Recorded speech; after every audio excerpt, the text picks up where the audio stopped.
Hello friends, you are watching Ruslan Belov, and today we'll take a detailed look at the situation in Ukraine as of November 5th, 2025. It has been a day full of major developments, so let's get straight to it. We begin, as usual, with the front lines. Over the past 24 hours, several noteworthy changes have been recorded, starting with the Zaporožje sector. According to multiple sources, Russian forces have managed to advance along the village of Primorsk, reaching its northern outskirts. Just yesterday, pro-Ukrainian sources released footage from the area of the former Kharkiv reservoir. As you can see, there is almost no water left there. The video shows Ukrainian units occupying one of the islands located in the center of the dried reservoir. Based on this footage, adjustments were made to the operational map. Today, however, new information suggests that Russian troops are continuing to move northward. This data has been reported primarily by pro-Russian sources. In addition, there are now more and more videos appearing from the road connecting Stepnohirsk, Zaporožje, and Hryhorivka, showing Russian FPV drone operators actively working in the area. In other words, the very scenario we discussed earlier is now unfolding in real time. The Ukrainian army still holds the settlement of Stepnohirsk and its fortified positions along the M18 highway. However, it appears that Russian units have successfully flanked Ukrainian defenses. This maneuver has allowed them to establish full fire control over the supply route, a development that will likely force Ukrainian troops to withdraw either north or northeast. Moving on to the eastern Zaporožje sector, there are fewer updates, but they are significant. Russian forces continue storming and clearing operations in the village of Uspenivka. Pro-Ukrainian sources have acknowledged partial Russian advances near Yehorivka. The Ukrainian positions are being struck regularly by missiles and drones. The fighting here remains extremely intense, particularly around Uspenivka. Now we turn to the area around Pokrovsk, which has seen a surge of new developments over the past day. The map has once again changed, noticeably, compared with earlier dates. By the evening of November 4th, the situation looked one way, but by November 5th, clear adjustments had been recorded, mainly around the perimeter of Pokrovsk itself. Let's begin with the northwestern outskirts of the city. Today, several pro-Russian analysts reported that Russian troops have significantly improved their positions in this sector. Furthermore, the grey zone has expanded. According to new reports, Russian forces are already operating within the settlement of Hryhorivka. Approximately 5 to 10% of its southeastern area is now classified as a grey zone where fierce fighting is taking place. If we compare the maps, we can see that on November 4th, this area remained stable, but by the 5th, the situation had clearly shifted in favor of the Russian side. Reports indicate that Russian troops are clearing out the northern districts of Pokrovsk. Ukrainian sources have published videos showing strikes on Russian soldiers moving through these areas. Yet paradoxically, these same videos confirm the presence of Russian forces in the northern part of the city, territory that just a day earlier was considered contested. Moreover, footage of objective control has already emerged, verifying that these districts are now under the control of the Russian armed forces. Let's now look at the northeastern part of Pokrovsk, where the last stronghold of Ukrainian defense remains, often referred to as the Pokrovsk Citadel. As a reminder, yesterday we reviewed footage showing Russian soldiers moving freely around a gas station in this area, a territory firmly under Russian control. Today, new videos from the same location have been released, confirming that the citadel has been effectively encircled. In these clips, Russian servicemen are seen advancing from the gas station toward the first apartment blocks, where they capture a Ukrainian soldier. This short episode clearly illustrates that the defense of the citadel is crumbling. Some isolated Ukrainian units may still be present within these blocks, but their strength is fading fast. The garrison appears to be suffering heavy losses and gradually losing its combat effectiveness. Thus, the events of the past day around Pokrovsk confirm that the Russian army continues its methodical expansion of the controlled zone, tightening the encirclement of the city. Every new line of advance turns yesterday's contested areas into secured ones.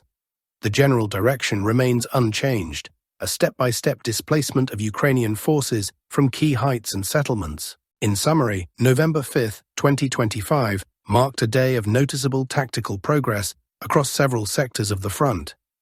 In the Zaporožje direction, Russian forces continue their advance along Primorske, increasing pressure on Stepnohirsk. Around Uspenivka, heavy fighting persists, and near Pokrovsk, Russian troops have entrenched themselves in the northern districts of the city and are now closing in on the last Ukrainian defensive citadel. All these developments indicate that the front line is slowly but steadily shifting, while strategic initiative remains firmly in Russian hands. As for Mirnograd, the situation there has seen no official adjustments today. However, the latest report from the Russian Ministry of Defense states that Russian forces have improved their positions from 3 directions: southeast, east, and northeast. The ministry also provided concrete figures regarding the number of cleared buildings, confirming gradual yet steady progress in this area. However, the main objective of the Russian side in the Mirnograd area is not to storm the city head-on, but rather to push Ukrainian formations out of the Pokrovsk agglomeration toward Mirnograd. Once that is achieved, the plan is to block and completely isolate the Ukrainian units, and only after that begin negotiations for a mass surrender. Judging by the current situation, that stage is still some time away. We are not talking about months, but likely several more weeks of intense fighting before the operation reaches that phase. Meanwhile, the Ukrainian army continues to launch counterattacks in the area of the Kharkiv pocket and Rodinsky.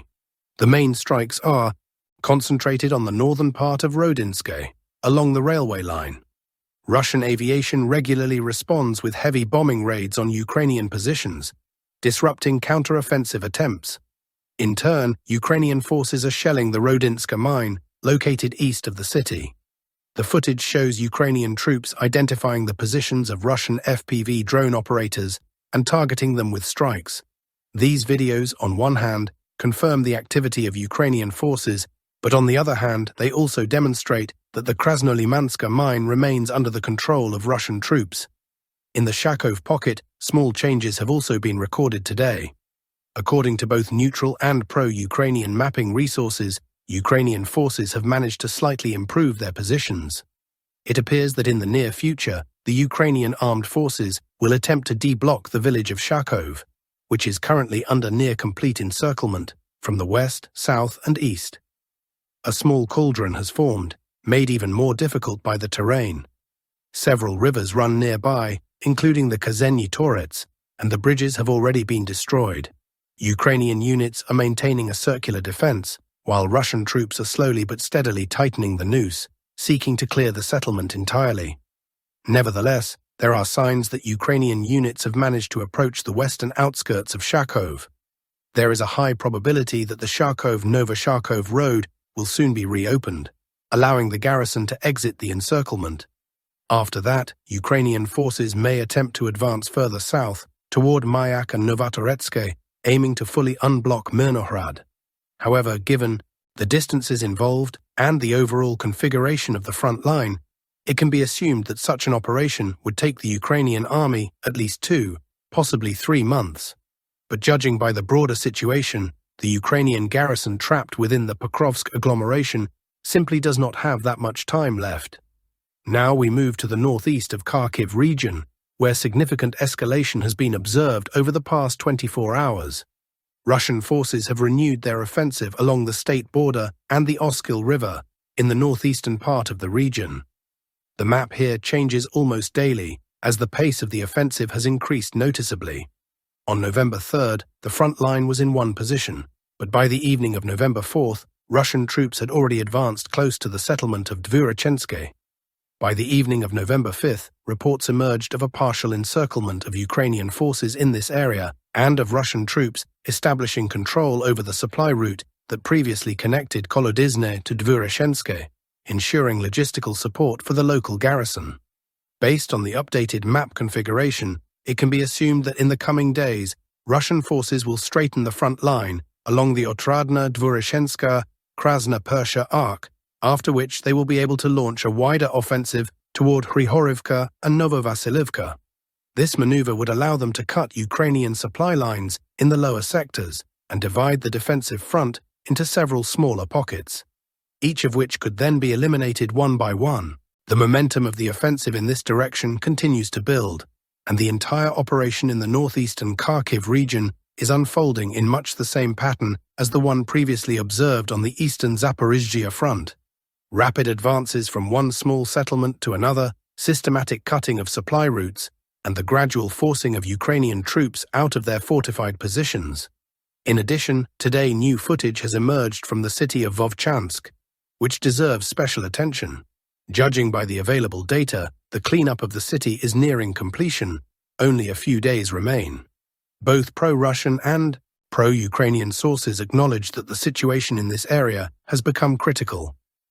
Since early morning, analysts from both sides have made significant updates to the maps, particularly in the southern and central parts of the city, where the key lines of battle are concentrated.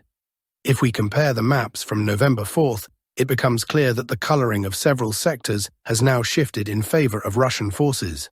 Later, this information was confirmed by several pro-Russian telegram channels.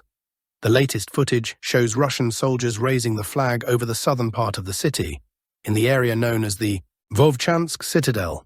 Based on this and other verified combat footage, analysts updated the maps, marking new zones under Russian control. Thus, it has become clear that the cleanup of Vovchansk is entering its final stage. Russian troops have entrenched themselves in the central and southern districts of the city, and it is highly likely that in the coming days, the Russian Ministry of Defense will officially confirm the liberation of the settlement. A small but symbolic political revolution has taken place in New York City. The city has elected 34-year-old Zoran Mamdani as its new mayor.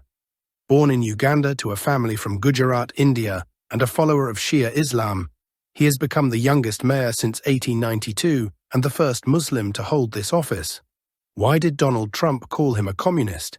And what does this election mean for all of America? To some extent, Mamdani's victory, a progressive Democrat, educated in an elite college and devoted entirely to activism, can be seen as an accident. New York, a traditionally Democratic stronghold, was never going to elect a Republican. The only real challenge was winning the Democratic primary, which Mamdani did earlier this year. He defeated Andrew Cuomo, the heavyweight former governor of New York State, 2011-2021, and son of another former governor, Mario Cuomo. The Democratic establishment rallied behind Cuomo. Senate Majority Leader Chuck Schumer withheld support from Mamdani, while House Minority Leader Hakeem Jeffries endorsed him only at the last moment when Cuomo's defeat became inevitable. Cuomo ended up with just 41.6% of the vote. As Congresswoman Alexandria Ocasio-Cortez put it, Mamdani had to defeat not only a Republican, but also the old guard of his own party. He fought a war on two fronts, and still won decisively. Mamdani's rise reflects a broader demand for social justice that runs across America, but is especially visible in New York. The city is facing an economic crisis. Tens of thousands of rental properties lie abandoned, half of subway riders don't pay fares, and stores close as theft is decriminalized. Mamdani represents a new generation of young, radical Democrats calling for European-style socialism, strong welfare programs, public housing, and higher taxes on the rich. Trump has called him a pure communist, and, in a sense, New Yorkers have indeed elected one. The question now is how Mamdani plans to use his victory, and how far he can push his socialist vision in America's largest city. He proposes to raise corporate taxes from 7.25% to 11.5%, and increase income taxes for the city's top 1%, which he claims would bring nearly $9 billion in additional revenue. These funds would go toward affordable housing and social programs, including publicly funded childcare. To the average American, this looks like near communism. The US has neither mass-free housing nor universal government-funded kindergartens. However, Mamdani cannot implement many of his promises, such as free public buses or higher taxes, without the approval of New York State. The state's Democratic governor, Kathy Hochul, has already voiced opposition. "I'm focused on housing affordability, and raising taxes won't achieve that. I want job creators to stay here." Meanwhile, real estate demand is rising in nearby states as wealthy residents quietly relocate. This trend began before Mamdani's win. Between 2010 and 2022, the share of millionaires living in New York State fell from 12.7% to 8.7%, and in the city, from 6.5% to 4.2%, costing billions in lost tax revenue. Mamdani's plan to freeze rent prices also raises concerns. As the Spectator notes, evicting a tenant who refuses to pay rent can take up to 2 years, during which landlords must still provide all services. Property owners pay for lawyers themselves, while activist-backed tenants do not. Mamdani openly embraces his outsider identity. I am young, despite every effort to grow up. I am Muslim. I am a democratic socialist, and worst of all, I refuse to apologize for any of it. He proudly highlights his difference, turning it into political strength. New York will remain a city of immigrants, built by immigrants, run by immigrants, and as of tonight, led by an immigrant, Mamdani declared in his victory speech.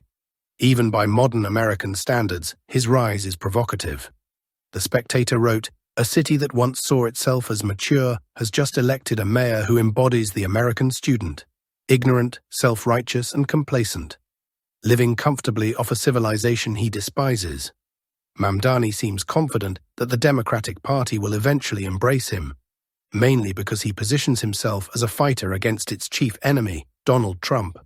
If anyone can show the country betrayed by Trump how to defeat him, it's the city that created him, Mamdani said, vowing to resist the president by every means available to a mayor. Trump, for his part, responded by threatening to cut federal funding for New York, claiming that, under Mamdani, the city will become an economic and social disaster. Federal transfers currently account for about 6.4% of the city's budget, not counting infrastructure projects, so such cuts could severely weaken Mamdani's position. Yet some analysts argue that Mamdani's victory actually benefits Trump. As The Atlantic notes, no one was happier about Mamdani's election than President Trump himself. His reasoning, the rise of radicals like Mamdani, pushes the Democratic Party further left, alienating moderate and independent voters who make up roughly a third of the electorate. In the long run, that shift strengthens Republicans, especially Trump's conservative base, which struggles against centrist Democrats but thrives against socialists and communists. Still, the very fact that residents of one of the wealthiest cities on earth have chosen someone branded as a communist is telling. It shows that for many Americans, traditional politicians no longer satisfy the growing demand for social justice. People are turning to populists, those who promise simple solutions to complex problems, even if those solutions ultimately deepen divisions, fuel radicalization, and push the U.S. political system toward instability, conflict, and perhaps even civil strife. That's all for today, dear friends. Stay tuned for updates. More important developments and fresh battlefield reports are coming soon, and we'll be here to analyze them together.